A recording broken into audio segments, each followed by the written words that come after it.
আল্লাহ নাম যতই জপি ততই মধুর লাগে, নামে এত মধু থাকে কে জানি তো আগে।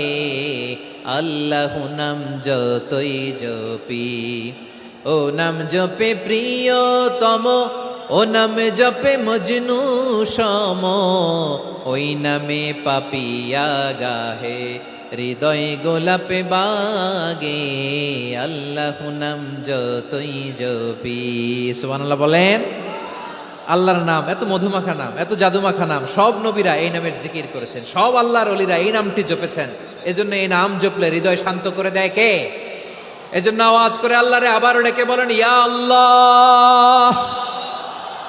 বিশ্বনবী বললেন ঈমান মানে আন তুমিনা বিল্লাহ, আল্লাহর উপর ঈমান আনবা, ওয়া মালাইকাতিহি ফেরেশতাদের উপর ঈমান আনবা, ওয়া কুতুবিহি আল্লাহর পাঠানো কিতাবের উপর ঈমান আনবা, ওয়া রুসুলিহি রাসূলের উপর ঈমান আনবা, ওয়াল ইয়াউমিল আখিরি শেষ বিচারের প্রতি ঈমান আনবা, ওয়া তুমিনা বিল কদরি খাইরিহি ওয়া শাররিহি আল্লাহর দেয়া তাকদীরের উপর ঈমান আনবা। ঠিক কিনা বলেন? তাহলে এই 6টা মৌলিক বিষয়ের উপর বিশ্বাসকে বলে ঈমান। আল্লাহ ওই ঈমান